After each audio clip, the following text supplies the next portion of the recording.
Halo, selamat pagi.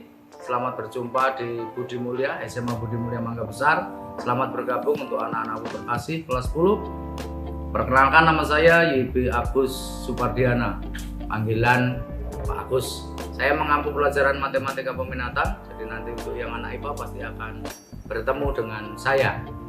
Pagi ini kita bertemu dalam sesi MPLS. Saya akan bahkan materi kepemimpinan atau leadership.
Tujuan yang ingin dicapai dari materi kepemimpinan ini adalah yang pertama, peserta didik diharapkan mampu untuk satu, mengenal diri sendiri, artinya kamu mengetahui potensi kamu baik kekurangan maupun kelebihan.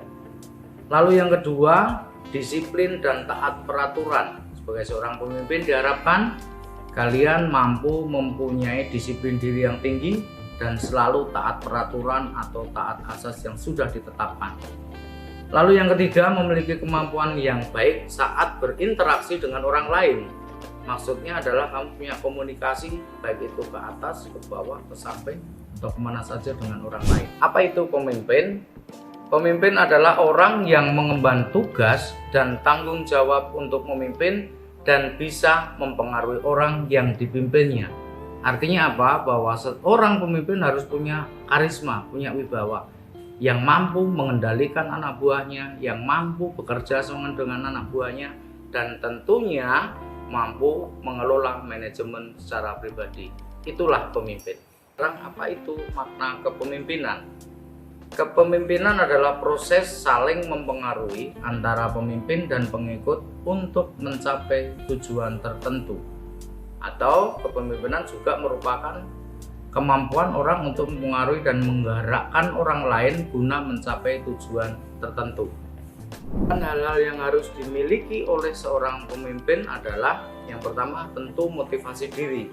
Motivasi diri ini hubungannya dengan bagaimana kamu bisa memotivasi diri kamu sendiri untuk hal-hal yang positif. Yang kedua adalah kemampuan berbicara di muka umum atau public speaking. Ini nanti akan kalian dapatkan untuk tahapan LDK berikutnya. Yang ketiga adalah pemahaman teknik alat kendali mutu. Artinya kamu harus punya parameter yang jelas untuk menentukan sampai di level mana perjalanan keorganisasian di tempat kamu. Lalu yang keempat adalah kemampuan memecahkan masalah dengan sistem. Diharapkan seorang pemimpin itu tidak egois. Artinya apa? Kemampuan memecahkan masalah dengan sistem berarti berurutan, saling bersinergi dengan satu tim yang sudah dibentuk. Yang berikutnya adalah transfer pengetahuan kepada bawahan. Seorang pemimpin tidak boleh pelit.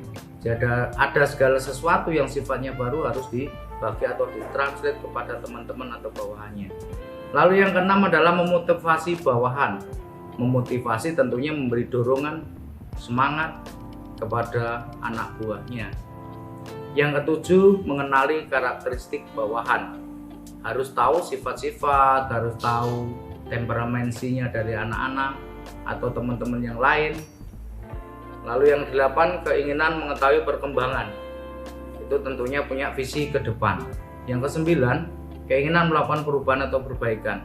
Berarti seorang pemimpin harus bersifat dinamis. Artinya dia tidak boleh stuck di satu titik.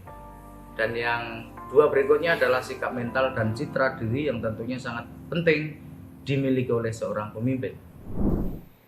Tugas pemimpin. Jadi yang pertama mengantarkan atau mengarahkan. Yang kedua mengetuai atau mengepalai.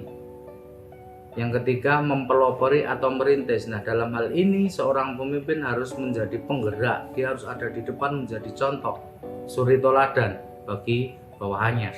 Yang 4, memberi petunjuk, nasihat, dan petua. Inilah fungsinya bahwa pemimpin harus bijaksana dan berwibawa.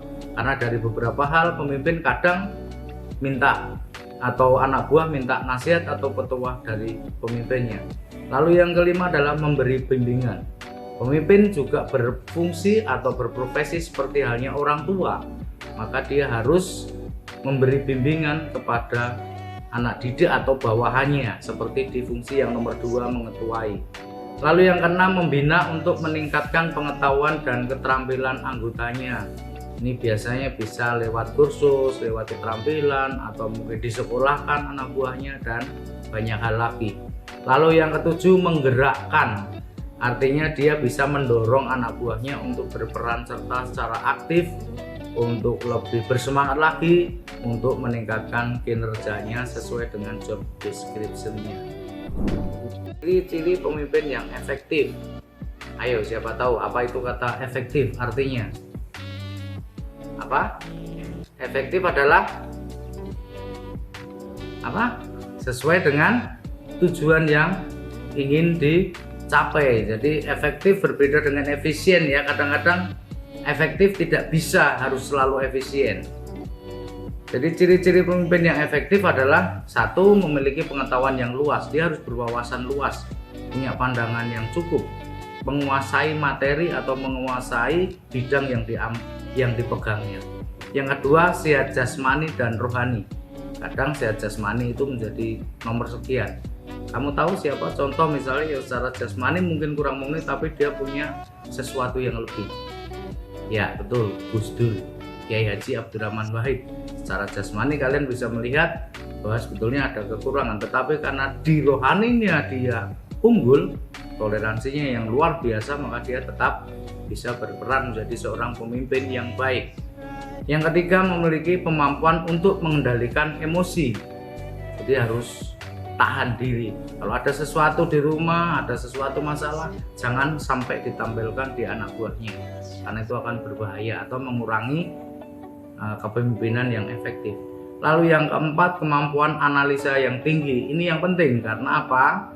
Dengan kemampuan analisa yang tinggi kalian bisa mencari solusi, bisa mencari antisipasi terhadap segala permasalahan yang mungkin timbul ketika itu terjadi di lapangan. Lalu yang berikutnya, memiliki antusiasme yang tinggi. Pemimpin harus punya semangat yang luar biasa, harus punya antusiasme dalam ini yang bersifat positif, harus punya visi ke depan yang ingin dicapai sehingga akan beri semangat dan daya dorong yang lebih. Yang keenam, objektif dalam perlakuan bawahan, artinya harus adil, tidak memilah-milah atau tidak membeda-bedakan. Semuanya diperlakukan sama sesuai dengan tugas dan fungsinya masing-masing. Yang ketujuh, memiliki kemampuan berkomunikasi. Sekali lagi, komunikasi sangat penting untuk seorang pemimpin, maka itu perlu diperbagus lagi atau mungkin kalian perlu belajar komunikasi lebih lanjut. Yang kedelapan, memiliki kemampuan menyatakan pendapat, itu pasti. Yang kesembilan, tidak cepat putus asa. Pemimpin harus punya daya juang yang tinggi, daya juang yang lebih kuat, tabah. Lalu yang ke-10, berani mengambil keputusan.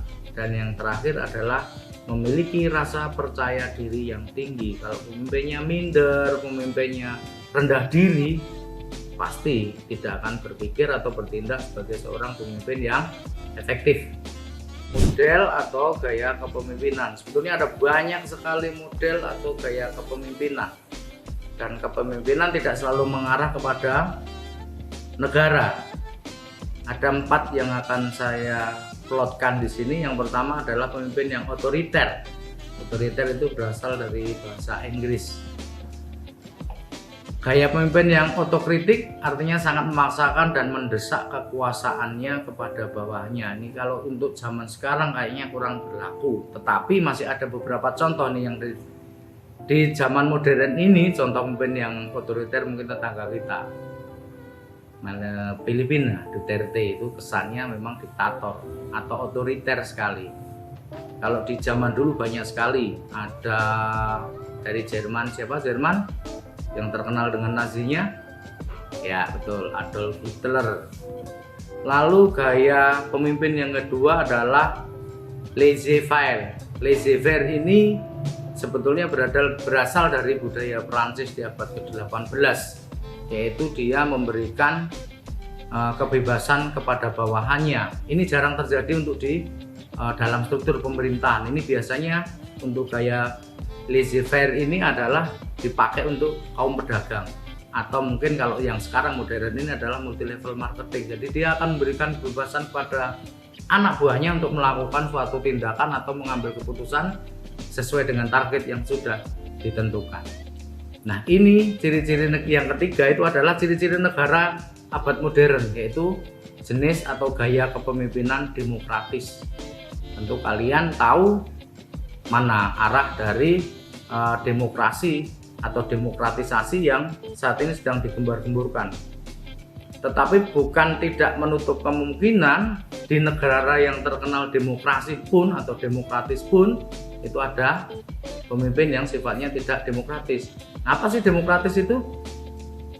Jadi demokratis sebetulnya berdiri di tengah-tengah, yaitu antara memaksakan kehendak dan memberikan kelonggaran kepada bawahannya. Dia ada di tengah-tengah.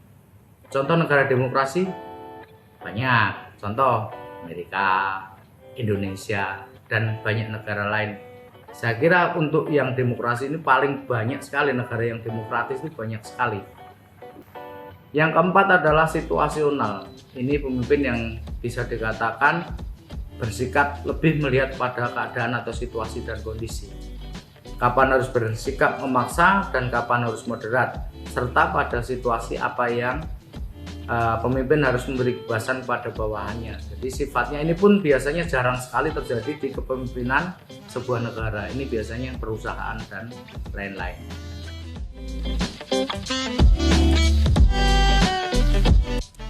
Setelah kalian mendengar, melihat sedikit tentang kepemimpinan, kira-kira kamu masuk yang mana? Tadi di depan juga ada video animasi yang isinya tentang bos vs leader. Nah, silakan kamu nanti bisa memaknai apa yang sudah terekam di situ. Kira-kira apa yang dapat kamu simpulkan sesuai dengan pertanyaan di atas. Berikutnya nanti akan dibuka lembar diskusi bersama dengan anak-anak OSIS. Silahkan nanti bertanya. Kalau saya bisa menjawab, saya akan jawab, atau mungkin anak-anak atau teman-teman OSIS siap, dipersilakan.